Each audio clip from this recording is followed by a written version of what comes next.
அனுபவிச்சாரு. ஐயோ நம்ம மனைவி கிட்ட இவ்வளவு கஷ்டத்தை கொடுத்துட்டோமே, இதுக்கு மேல அவருக்கு நம்ம குழந்தை கொடுக்க கூடாதுன்னு இவர் நினைச்சுக்கிட்டு தள்ளி போய் படுத்தாருன்னா 6 மாசம் கம்முன்னு இருக்கும். 6வது மாசத்துக்கு மேல ஏங்க என்னங்க கோவம், என்னங்க பிரச்சனை, ஏன் என்கிட்ட நல்லா பேச மாட்டேங்கிற அப்படின்னு 7வது மாசம் ஆரம்பிக்கும். ஐயோ உன்னை நினைச்சா எனக்கு பாவமா இருக்குது. 7வது மாசத்துக்கு மேல கேட்கும், ஏன் என்ன தவிர வேற யாரையாவது உனக்கு ஆள் இருக்குதா இப்படி கேட்கும். 9வது மாசம் பிரச்சனையும் பிரகலையும் உண்டாயிடுவாங்க. நான் உன்னை சொல்லல அப்படின்னு கேட்பாங்க. இந்த பிரசவ ஞானம் மனதில் நிற்காதான். 2வது நமக்கு அருகாமையில் இருக்கக்கூடிய மயான ஞானம். சாமி வாங்க, சிவாய். மயான ஞானம்னு ஒரு ஞானம் இருக்குது. எல்லாரையும் கொண்டாந்து இடுகாட்டிலையும் சுடுகாட்டிலையும் வச்சு எரிப்பாங்க, புகைப்பாங்க. ஆனா சொல்லுவாங்க, என்னடா என்ன ஆடுன, என்ன பாடுன, என்ன சேர்த்து வச்ச, என்ன பட்னியா கடந்த, எல்லாத்தையும் சம்பாரிச்சு ஒண்ணு இல்லாம தானே வந்து படுத்துக்கிட்ட, ஒண்ணு இல்லாததுக்கு எதுக்குடா இந்த ஆட்டம் அப்படின்னு சொல்லிட்டு 6வது நிமிஷமே குளிச்சுட்டு வந்து ஆடு கிடக்குது மாடு கிடக்குது, வாங்கின பணம் பெட்டியில இருக்குது, அதை எப்படி சம்பாதிக்கலாம், எப்படி வெட்டி கொள்ளலான்னு அந்த எண்ணம் தான் போகும்.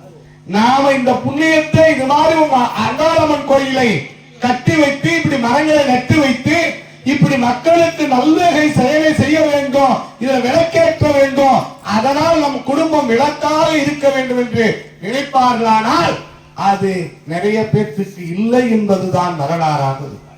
இதற்கு மயான ஞானம் என்று பொருள். அடுத்தது 3வது வைராக்கிய ஞானம். சொல்லுவாங்க, ஏப்பா பார்த்து போக கூடாதா அப்படின்னு ஆஸ்பத்திரியில போய் ஒருத்தர் கேட்பார். அதை ஏன்னா கேட்கிற, நான் நல்லாதான் வந்தேன், அறியாமையில இருந்த ஒன்னோடு ஒண்ணு சண்டை பிடிச்சிக்கிச்சு, அது என்னோடு ஒண்ணு கடிச்சுக்கிட்டு என் வண்டி வீல்ல வந்து மாட்டி போச்சு, அது தப்பிச்சு ஓடி போச்சு, நான் வீந்து காலை உடைச்சிட்டு இருந்தேன், கையை உடைச்சிட்டு இருக்கிறேன், விழா எலும்பு போச்சுன்னு. எப்படி ஒரு நாயோடு இன்னொரு நாய் சண்டை போட்டது, அந்த நாய் வந்து என் வண்டியில மாட்டுச்சு, மாட்டின உடனே நாய் தப்பிச்சு போச்சு, நான் அதற்கு எலும்பு முறிந்து கட்டு போட்டிருக்கிறேன். இத சொல்லுவாங்க.